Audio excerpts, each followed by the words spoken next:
esse time foi sendo montado aos poucos. Esse time começa a ser montado, na verdade, em 76, quando o Flamengo perde aquela Taça Guanabara para o Vasco, com o Zico perdendo um pênalti.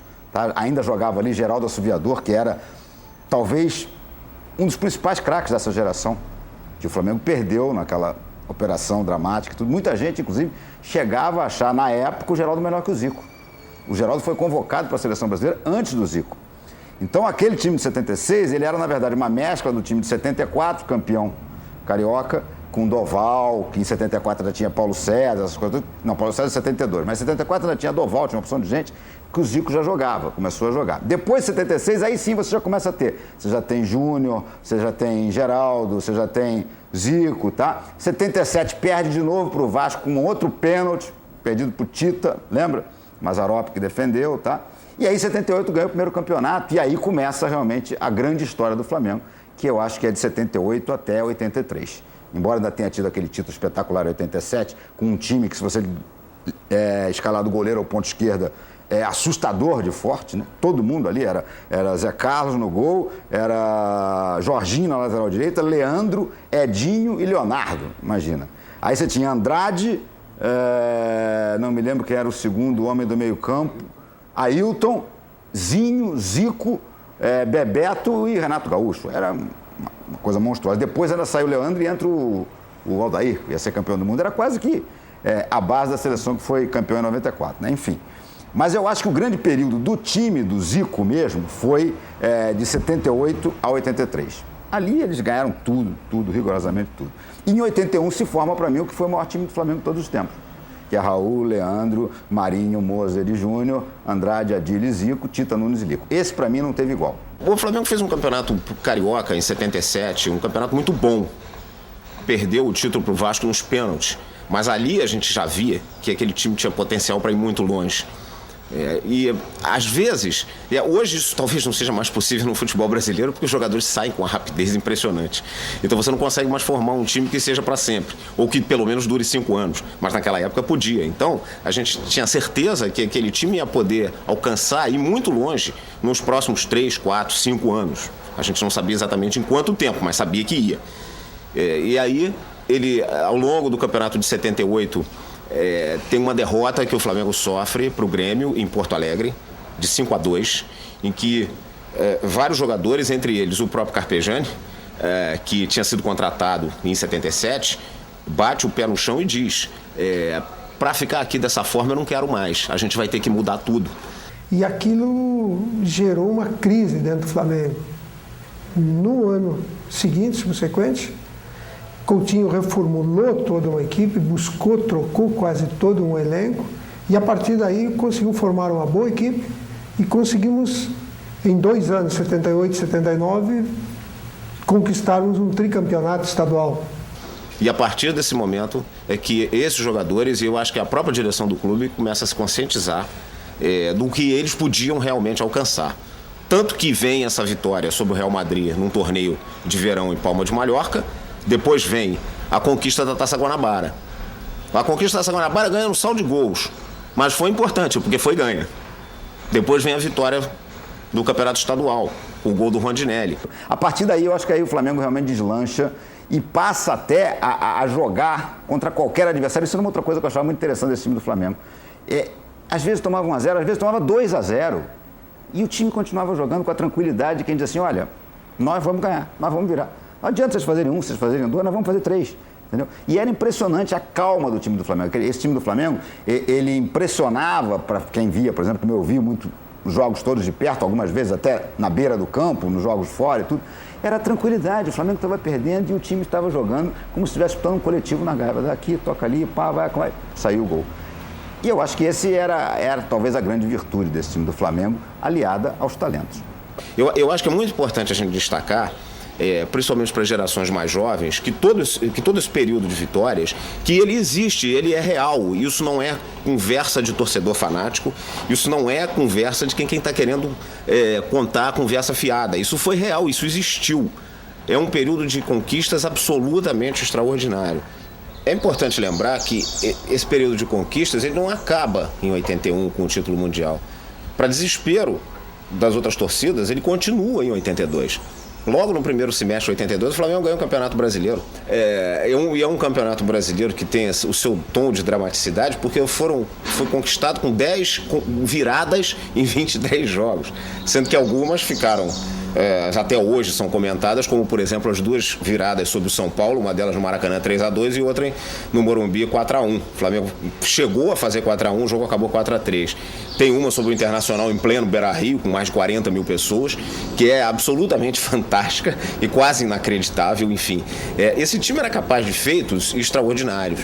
E tanto que chegou à final de 82 e ganhou do Grêmio, jogando duas partidas finais dentro do Olímpico, ganhando o terceiro jogo por 1-0. Com o Grêmio fazendo uma pressão extraordinária no fim do segundo tempo, nos últimos 15 minutos, né? Que eu acho que os deuses do futebol naquele dia estavam ao lado do Flamengo. Mas, de qualquer forma, o Flamengo ganhou de 1-0 e saiu campeão. E aí, quando você pensa que acabou, o time começa bem o estadual e consegue conquistar a Taça Guanabara. Então, parecia que era interminável. E acho que de alguma forma não deixou de ser interminável, embora o número de conquistas tenha diminuído, porque esse time ainda teve fôlego para ser campeão brasileiro em 83. O Zico é vendido para a Itália logo após o brasileiro. Esse time ainda consegue ganhar a Taça Guanabara de 84, na ausência do Zico. Ganha, na volta do Zico ganha ainda a Taça Rio em 85, o estadual de 86, o brasileiro de 87. E de alguma forma, com a volta do Júnior da Itália, esse time ainda vai ganhar o brasileiro de 92, quer dizer, com um representante desse time que era o Júnior. Eu tenho a lembrança de todos aqueles momentos foram importantes, não tem um momento mais ou menos, eu acho que o momento das conquistas, né? Foram tantos e que eram tantas comemorações, tanta alegria que nós tivemos juntos e saudades, é isso que serve. Eu hoje, talvez por estar no meio do futebol, fazendo o futebol, eu não tenho assim uma saudade tão intensa, tão exatamente por estar dentro desse meio. Mas talvez se eu não estivesse nesse meio, eu tivesse uma saudade muito mais cerrada, muito mais cobradora de mim do que eu tenho nesse momento.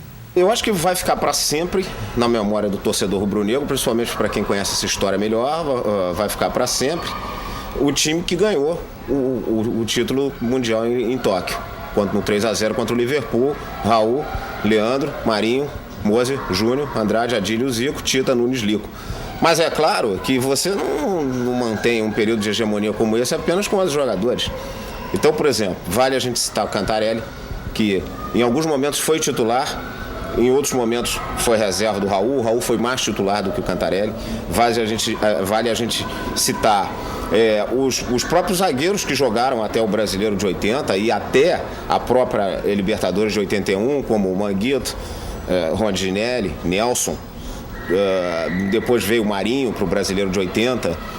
Todos esses jogadores, o Moser surge na Taça Guanabara de 80, ele não vem de 78, ele vem de 80, né? O Júnior e Carpegiani, que depois cedeu a vaga para o Andrade, foi muito importante nesse período todo, um jogador espetacular.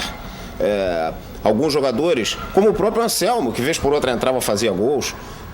A chegada do Nunes foi em 80, antes do Nunes, Cláudio Adão, jogador que foi importante nos 2 primeiros anos, né, até sair do clube, enfim. Eu cito até o próprio Baroninho, que veio do Palmeiras por empréstimo e que era titular do Flamengo até o jogo do 6-0 com o Botafogo. Até ali ele era titular naquele ano de 81. E o Baroninho tem uma história interessante, porque quando o Flamengo foi eliminado pelo Palmeiras, em 79, no Maracanã, no Brasileiro, o Baroninho foi o maior jogador em campo. E, curiosamente, ele veio parar no Flamengo depois. Quer dizer, o algoz do Flamengo virou um dos personagens desse período.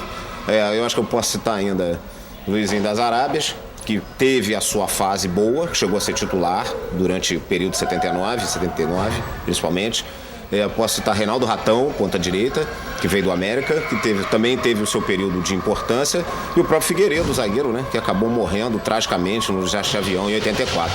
Deus dá a lembrança, a saudade, para que você relembre tudo aquilo que você fez de bonito e que você é lembrado pela grande massa, pela grande torcida. Eu acho só isso, esse simples fato, esse pequeno detalhe, eu acho que isso faz com que a gente não tenha a vontade de retornar.